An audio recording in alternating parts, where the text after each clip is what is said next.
You're fired. Get out of my sight. Lauren was a compassionate diner manager who always stood up for what she believed in. When she chose to defend a retired K-9 officer and his loyal police dog, it cost her the job she cherished. But what followed would transform her life in ways she never saw coming. Lauren Hayes had spent 3 years managing the Blue Line Diner, a cozy spot just a couple blocks from the city's central police station. While many people her age were climbing corporate ladders, Lauren found joy in running the small eatery that had been a staple for local officers for over 4 decades. Her ties to law enforcement ran deep. Her father had served as a K-9 officer, and from a young age, Lauren understood the unbreakable connection between those in uniform and their K-9 partners. She'd begun working at the Blue Line as a waitress 8 years earlier, back when old Frank still owned the place. Her mom never quite understood her choice, often asking why she was using her business degree to serve coffee to cops. "You could be earning a 6-figure salary downtown," her mother would argue. But Lauren wasn't in it for the money. She knew the value of a place like a diner, especially after seeing how it helped her father cope with the loss of his K-9 partner, Max, who died in the line of duty. The diner became a haven for officers like him, and it was Lauren's presence that kept them coming back. She remembered every officer's story, which K-9 teams were in training, which handlers had retired, and which ones needed a little extra kindness on rough days. She even kept a special wall of photos showing all the K-9 officers and their partners who'd visited over the years.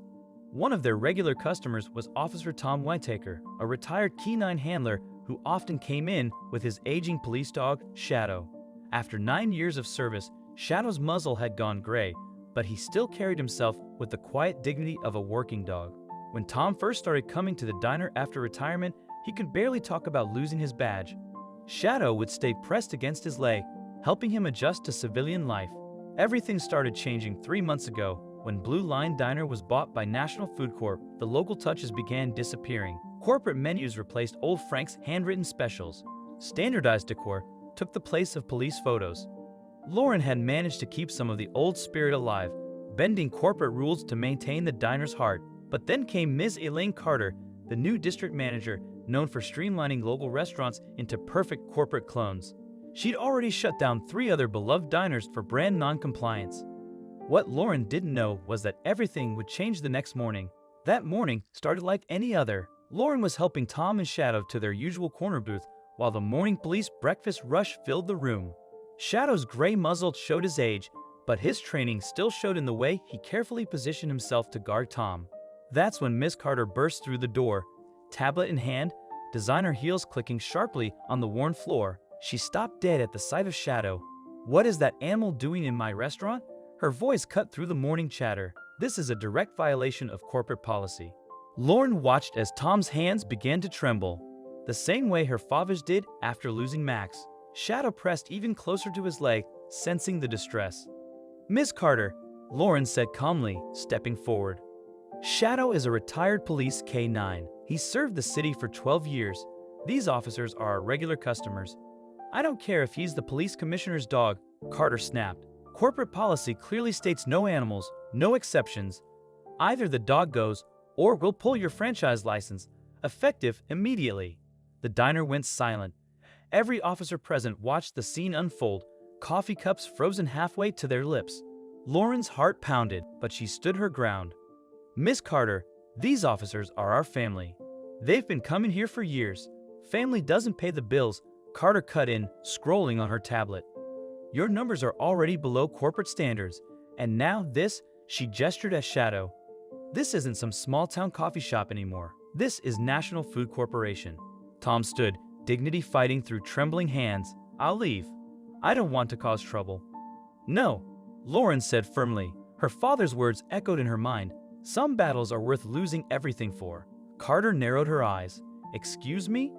"I said no. My father was a K-9 officer. His partner died protecting this city. This diner has always been a safe place for officers and their partners. If corporate doesn't understand that, then maybe corporate doesn't understand this community at all." "Well," Carter smiled coldly, "it seems you don't understand corporate policy. You're fired.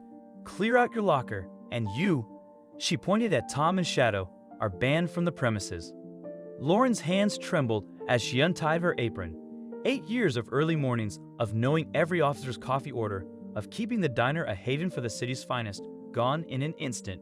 As she gathered her things from the back office, she could hear officers quietly leaving, many dropping cash on their tables with generous tips. Tom's voice carried from the dining room, trying one last time to reason with Carter. That dog saved 6 officers during a warehouse shootout. He deserves tow. Get out!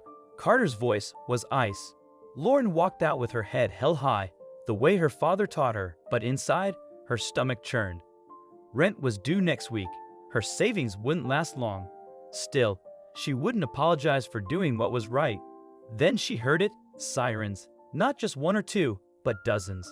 And was that the sound of helicopter blades? She stepped outside just as the first police vehicles rounded the corner, squad cars and K9 units flooding the street in a sea of flashing blue. A helicopter hovered above, its spotlight locked on the diner. The air buzzed with tension as more cars kept arriving, turning the street into a full-blown show of support. What Lauren didn't know was that one of the officers had been live streaming the entire incident. Within minutes, the video had gone viral across every precinct, and the person behind the camera wasn't just anyone.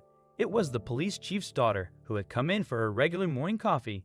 From the lead vehicle stepped Chief Anderson himself, followed closely by the SWAT commander and the head of the K9 unit. Retired K9 handlers formed a solemn line, their dogs standing proud. Lauren's eyes welled with tears. It looked just like the ceremonies her father once attended. The chief faced Carter and said, voice firm and steady, "Miss Carter, we need to talk about how your company treats those who protect your right to operate in this city." What happened next left everyone speechless. Tom Whitaker stepped forward, standing straighter than Lauren had ever seen him. During that warehouse shootout, I mentioned Shadow, and I saved the chief's son. Those scars on his face, he got them taking down a suspect who had a gun aimed at the SWAT commander. Carter began to recite corporate policy again, but the chief held up his hand. "I just got off the phone with your CEO. Seems he wasn't aware that alienating every law enforcement officer in a city might be bad for business." The SWAT commander stepped forward, holding up his phone. "The Blue Line Foundation has made an offer to buy this location above market value. Your CEO accepted 5 minutes ago." "The what?" Carter stammered. "The Blue Line Foundation," Tom explained, Shadow sitting proudly at his side. "Started by retired officers to help our own. Seems they've been looking to invest in a community gathering spot." The chief turned to Lauren, smiling. "Miss Hayes, how would you like to run this diner? Not as an employee, but as the owner." Lauren's hands trembled as she held the paperwork, overwhelmed by what it meant. The foundation had created a civilian hero fund, and she had just been named its first recipient. The check they handed her would cover her debts and allow her to run the diner freely. It was a chance to start fresh and restore everything the place once stood for. Her voice wavered as she looked at the check. I don't know what to say. I'm so grateful. I never imagined something like this. But sir, I can't accept it. There are others who need it more." The room fell silent as everyone took in her words. Before anyone could speak, Lauren stepped forward and gently placed the check into the tip jar. "Let it be a pay-it-forward fund," she said quietly. "For anyone who needs a warm meal, a place to breathe, or just someone to talk to." Her simple act turned the gift into something even bigger. The chief watched her with admiration and gave a small nod. "Very well, Lauren. It's your diner now." That choice only proves what kind of person you are. Around him, officers exchanged quiet smiles. Carter tried to regain control, but Shadow's sharp bark shut her down. By nightfall, corporate posters were gone, the old police photos were back up, and the diner proudly reopened under its new name, K9 Corner, who visited each Tuesday morning with their handlers. Retired K9 officers regularly gathered there, sharing memories and offering support to one another. Shadow passed away peacefully last winter, but his spirit lives on in every K9 team that finds comfort and connection at the diner. What was once her father's dream has now become a reality. The Blue Line Foundation didn't just preserve a restaurant, they built a refuge where law enforcement and the community could come together. And each morning, as Lauren pours coffee for the latest group of K9 handlers and their loyal companions, she carries her father's words close to her heart. He always said that the most important battles aren't won with force, but with the bravery to stand up for what's right. True heroes, after all, come in many forms.